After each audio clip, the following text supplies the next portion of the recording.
जय श्री हरिवंश।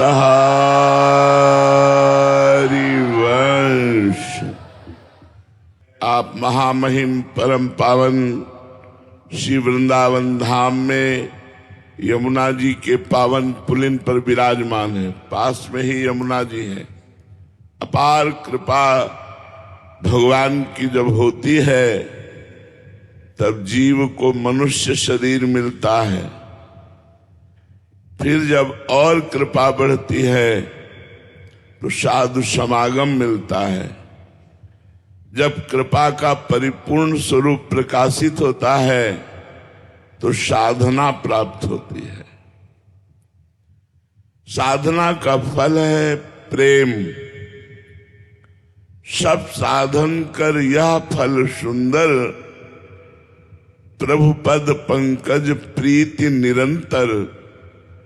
अपने श्यामा श्याम के चरणों का निरंतर चिंतन होना, निरंतर नाम जप करना, निरंतर लीला गुण गायन करना।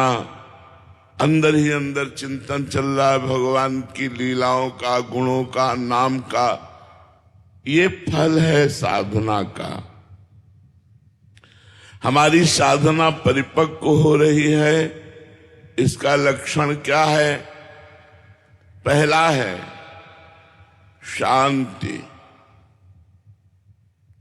चाहे जितनी विपत्ति आवे, दुख आवे, अपमान हो, निंदा हो, अशांत मत होना।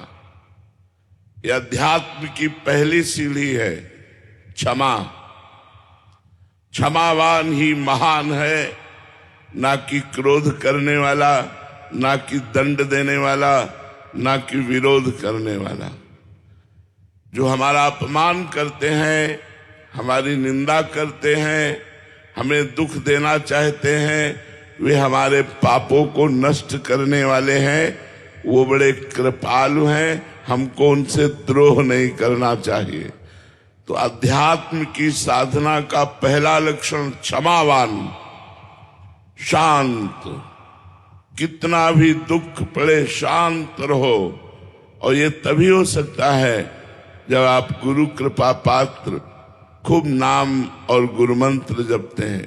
क्षमावान होना अति अनिवार्य है, नहीं आपकी साधना नष्ट हो जाएगी। एक भी मिनट हम अपने प्रभु को ना भूलें।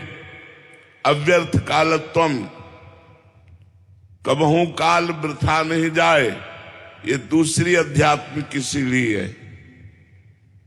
हर समय कभी हम सत्संग कर रहे, कभी नाम कीर्तन कर रहे, कभी नाम जप कर रहे, कभी घर परिवार की सेवा में है तो सबको सुख प्रदान करने की भावना, सब में भगवत भावना।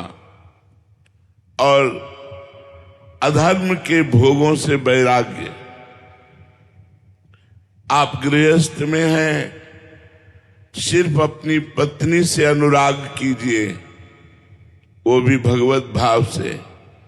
अगर परस्त्री के सहवास की भावना करके तुम काम भाव से प्रेरित होकर गलत चिंतन, गलत दृष्टि, गलत आचरण, तो नरक जाना पड़ेगा। त्रिविधम नरकस्येदम द्वारम नाशनमात्मनः कामः क्रोधः तथा लोभः तस्माद्त्रयम् त्यजेत्। काम, क्रोध, मद, लोभ सब नाथ नरक के पंथ। ये नरक का मार्ग है। नरक महान दुखदायी है। इसलिए विरक्तिर, अधर्म के भोगों से वैराग्य करो। कोई भी नशा मत करो, शराब आदि मत पियो। परस्त्री गमन की इच्छा का पूर्ण त्याग कर दो, नहीं तो दुर्गति हो जाएगी। अभी भले तुम्हें नहीं लग रहा, लेकिन कर्म का बीज है।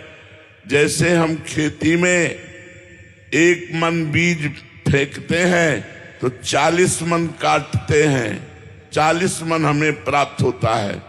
ऐसे ही हम गंदा आचरण करते हैं वो छोटा आचरण बड़ा दंड देने वाला होता है।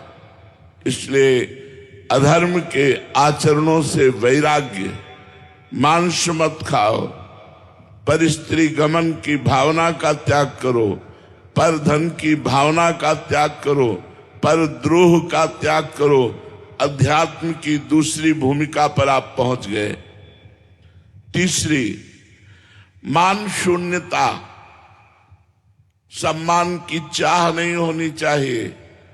लोग हमें प्रशंसा करें, प्रणाम करें, भगत माने, ऐसी भावना अगर हमारे अंदर रहेगी तो हम अध्यात्म की तीसरी भूमिका पर नहीं चढ़ पाएंगे। अध्यात्म की तीसरी भूमिका पर सबहि मान प्रद आप अमानी। दूसरों को मान प्रदान करो और स्वयं मान रहित रहो। मान शून्यता। चौथी भूमिका, इसी जन्म में भगवत प्राप्ति होगी ऐसा दृढ़ निश्चय हो जाना चाहिए। आशा बंधा। आशा से दास्यम वृषभानुजायास तीरे समध्यास च भानुजाया कदानु वृंदावन कुंजवी थी स्वहम राधे रथितिर्भवेयम। हे किशोरीजू, कब ऐसा होगा कि वृंदावन की बीथियों में मैं आपका गुणगान करता हुआ आपके दासत्व की भिक्षा मांगू कि हे लाडली मैं आपका दास बन जाऊं, हे प्रियाजू मैं आपका दास बन जाऊं। तो आशा बंधा, ये दृढ़ आशा हो जानी चाहिए चौथी भूमिका में कि मुझे भगवत प्राप्ति होगी। पांचवी भूमिका, समुत्कंठा नाम गाने सदा रुचि। नाम में रुचि होकर उत्साह सहित हर पल नाम जप करना, ये बहुत बड़ी बात है। ये जो भूमिका जागृत होती है अध्यात्म की पांचवी, इसमें उत्साह सहित नाम जप होता है। एक क्षण के लिए नाम छूटे तो भारी क्लेश होने लगता है, अशांति होने लगती है। तद स्मरणेन परम व्याकुलते थी। धिक्कार है हमारे इस मिनट को जो मिनट भगवान से विमुख गया। यही विपत्ति है, यही हानि है जहां भगवान का विस्मरण हुआ। कहा हनुमंत विपत्ति प्रभु सोई, जब तो सुमिरन भजन न होई। जिस मिनट, जिस सेकेंड में भगवान का विस्मरण हो जाए वही हानि है। हमारा समुत्कंठा नाम गाने सदा रुचि, उत्साह के सहित नाम जप करने में हमारी रुचि होनी चाहिए। छठी भूमिका, आसक्तिस तद्गुणाख्याने। भगवान की लीला कथा सुनने का नशा होना चाहिए। जहां कहीं हम सुने कि यहां भगवान की चर्चा हो रही है, विशुद्ध चर्चा भगवान की, क्या अशुद्ध भी चर्चा होती क्या? हां, जिस चर्चा को मान और रुपया पैसा और सांसारिक पदार्थों के प्रलोभन से किया जाता है, उसमें कपट रूपी अशुद्धता आ जाती है। चौथी भगत मम गुणगन करे कपट तजगान। ये कपट त्याग कर जहां निष्कपट भगवान की चर्चा हो रही हो वहां जरूर सुनना चाहिए। अगर कहीं सुनने को न मिले, ऐसा अवसर न आवे, तो अपने घर में सदग्रंथ रख ले। श्रीमद् भागवत है, रामचरितमानस है, और भी भगवान के परम पावन ब्रह्म ऋषियों द्वारा लिखे हुए ग्रंथ हैं। उन ग्रंथों को रख ले और उनका स्वाध्याय करे।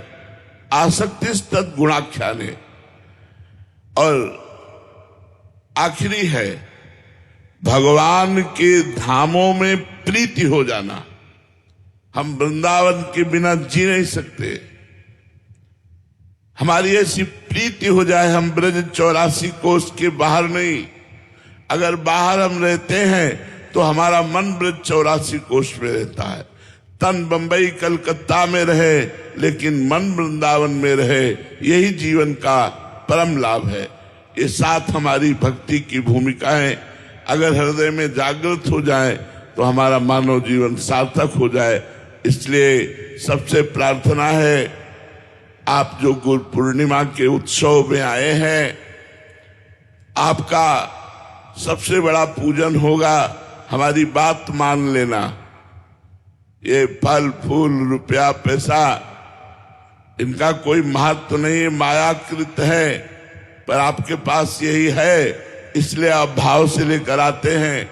लेकिन वास्तविक गुरु पूजन का स्वरूप है आज्ञा सम्न सुसाहिब सेवा, अपने साहब की सेवा, उनकी आज्ञा का पालन करना।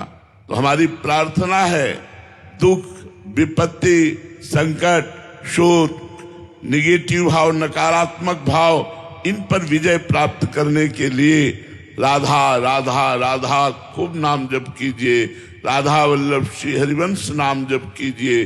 नाम जप से समस्त संकट नष्ट हो जाएंगे, नरक नहीं जाना पड़ेगा और इसी जन्म में भगवान की प्राप्ति हो जाएगी। यही है गुरु करने का लाभ। अगर ये लाभ न मिला तो गुरु बनाने का मतलब क्या रहा।